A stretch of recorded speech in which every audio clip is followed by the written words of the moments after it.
자, 오늘은 백쪽 펴보겠습니다. 나를 외친 화가들. 이주헌. 자화상을 그린다는 것은 곧 내 안의 우주를 그리는 것이다. 내 안의 우주, 내가 바라보는 세상. 비록 화포 안에는 나의 모습이 들어있지만 그 나는 늘 그림 밖의 세상을 바라본다. 그러므로 나의 자화상에는 내 시선에 실린 세계의 모습이 담겨 있다. 내 시선이 삐딱하면 삐딱한 대로, 자부심에 차 있다면 차 있는 대로, 나는 내 안의 우주를 다른 사람에게 솔직히 드러내 보이는 것이다. 예술가들이 본격적인 자화상을 그리기 시작한 것은 얼마 되지 않았다. 왜 그럴까? 자화상은 근대적 자아의식의 표현이기 때문이다. 화가들이 근대적 자아의식을 갖게 된 것은 그리 오래되지 않았다. 예로부터 서양에서나 동양에서나 화가라는 직업은 그다지 좋은 대접을 받지 못했다. 스스로를 독립된 주체로 느끼기까지 화가들은 그저 손으로 노동하는 자로서의 분수를 늘 인식하며 살아야 했다.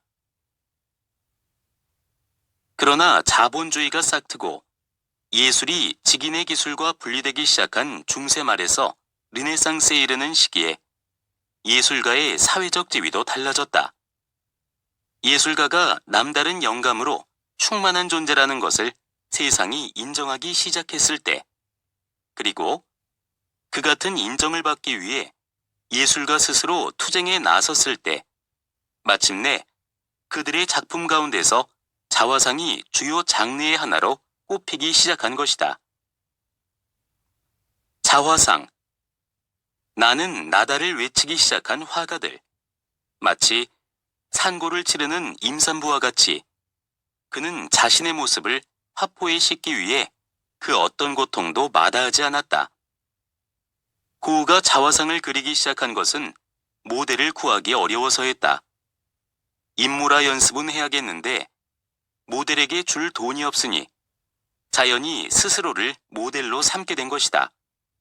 그런데 자신의 모습을 그리는 것과 다른 모델을 그리는 것에는 예술가의 심리적 반응과 관련해 상당한 차이가 존재한다.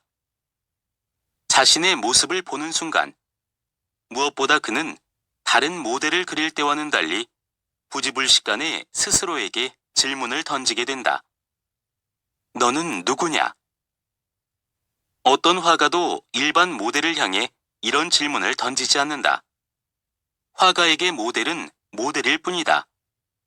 하지만 자신의 모습을 대면한 화가는 불현듯 너는 누구냐라고 묻게 된다. 그는 단순한 모델이 아니라 하나의 실존이기 때문이다. 누구보다 예민한 감수성을 가진 고은은 스스로의 모습을 보는 순간이 영원히 헤어나올 수 없는 질문에 어느 예술가보다 깊이 빠져들고 말았다.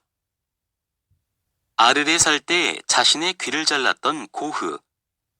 그 엽기적인 행각의 밑바닥에는 바로 나도 나를 잘 모르는데 너희가 나를 어떻게 아느냐라는 세상에 대한 항의가 담겨 있지 않았을까?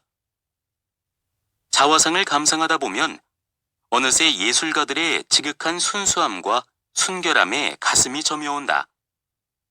순수의 붓길로 따지자면 렘브란트를 빼놓을 수 없다.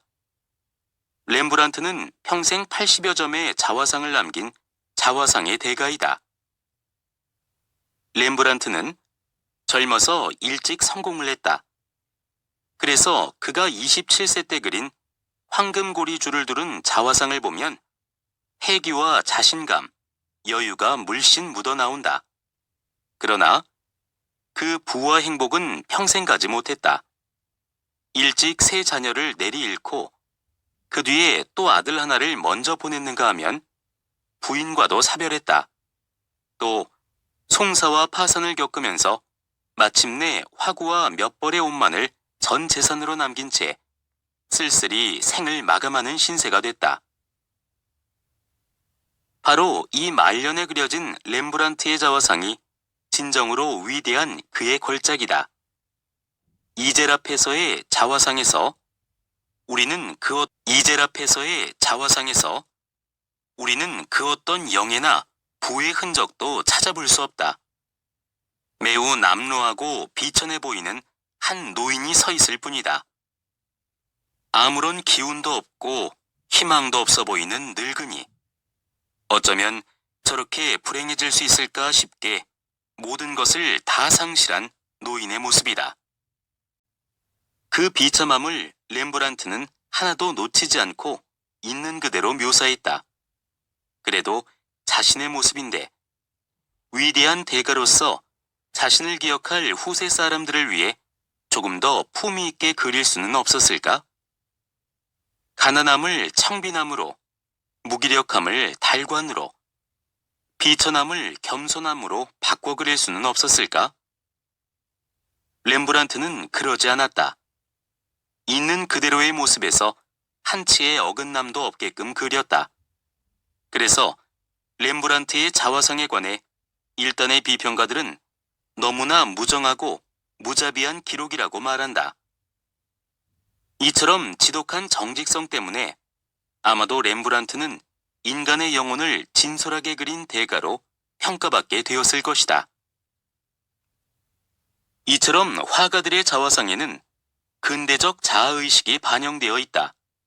그런데 많은 경우 화가들의 자화상에서 우리가 편하고 푸근한 인상을 받기가 쉽지 않은 것은 왜일까?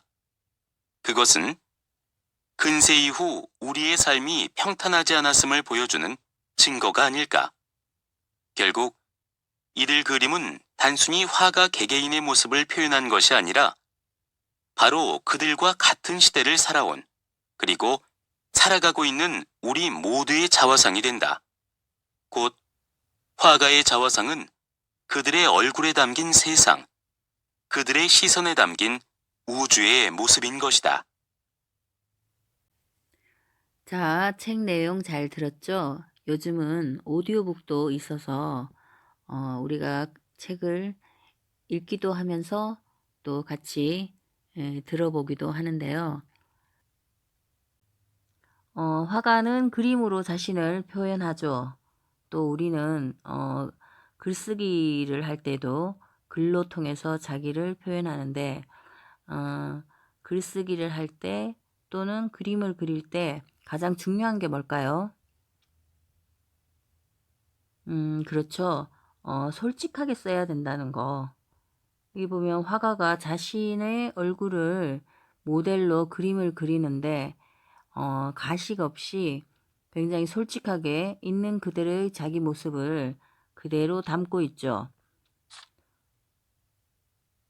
특히 거기 보면은 렘브란트 같은 경우에는 정말 굉장히 젊은 시절에 잘 나가던 자신감과 여유가 묻어나는 그런 자화상이 있는가 하면은 또 말년에는 굉장히 렘브란트의 말년의 모습을 보면 굉장히 늙은 초췌한 그런 모습의 노인의 모습을 그대로 화폭에 담았죠.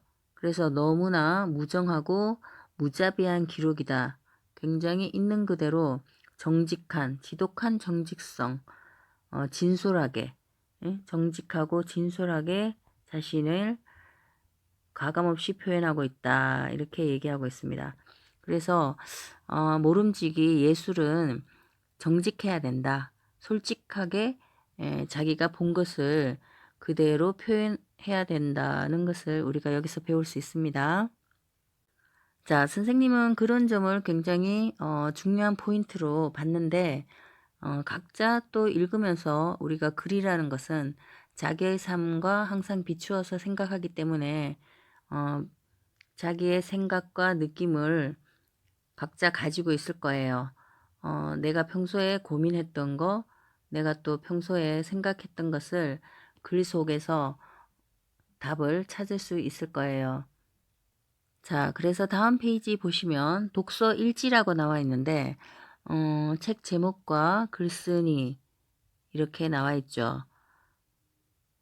또 날짜도 쓰면 좋겠고 내용을 간단하게 정리하고 또 자기가 읽으면서 문제점과 해결 방안 이렇게 되어 있는데 선생님은 좀 이렇게 생각해요. 문제점이라기보다는 여기 보면은 문제하고 물음표가 있죠. 의문, 물음, 각자 머릿속에 떠오르는 질문이 있을 거예요. 질문을 스스로 하고 그 다음에 그것에 대해서 자기가 답을 써보는 거. 자기 생각이죠. 자기 생각, 자기 답. 이렇게 해결을 그렇게 선생님은 이해하면 좋을 것 같네요. 스스로 묻고 대답하고 그런 것을 여기다가 정리해 보면 그때 책을 읽으면서 자기가 어떤 생각을 하였는지 알 수 있죠. 그래서 다음 페이지 보시면 여러분들이 읽은 책을 독서 일지, 독서 일기 형식으로 날짜, 제목, 글쓰니 뭐 대부분은 다 처음부터 끝까지 읽어봤겠지만 부분적으로 읽은 사람은 여기다가 부분적으로 페이지를 접고 그 다음에 읽은 내용을 간단히 정리를 하고 머릿속에 떠오르는 질문과 자기 생각을 이런 식으로 정리를 하면은 나중에 내가 어떤 책을 읽었고 그 책을 통해서 어떤 생각을 하였고 무엇을 배웠다 이런 것을 한눈에 볼 수 있죠. 근데 이렇게 정리를 안 해놓으면 솔직히 내가 이 책을 봤는지 안 봤는지도 모르는 그런 경우가 있습니다. 그래서 선생님은 영화를 좋아하는데 영화도 자꾸 보다 보면 이 영화를 봤나? 그리고 이 영화의 내용이 어떤 거였지? 기억이 잘 안 납니다. 그래서 간단하게 줄거리 이렇게 정리해 놓으면은 다음번에 잊지 않고 그것을 기억해 낼 수가 있겠습니다. 자, 다음 페이지를 넘겨보시면 독서 일지를 바탕으로 자신이 각각 어떤 것을 정리를 해 보았나. 문제, 질문이라고 그랬죠? 질문. 그 다음에 스스로 자기 생각, 자기 답. 이렇게 정리를 하면은 스스로 생각하는 힘을 많이 기를 수가 있고 또 모르는 것은 추가적으로 더 찾아서 공부를 할 수가 있겠습니다. 자, 2번은 소책자 만들기. 이렇게 팔절지 색지를 이용해서 자기만의 책을 하나 만들어 보는 방법을 소개하고 있네요. 자, 이런 식으로 질문하고 대답하고 질문 대답 질문 대답 질문 대답 이렇게 이어보면은 한 권의 자기 생각 노트 카드가 되겠습니다. 자, 오늘은 이렇게 책 읽고 질문지 만들고 자기 생각 정리해서 간단하게 책자를 만드는 것을 공부해 보았습니다. 자, 다음 시간에 우리 또 만나요. 안녕.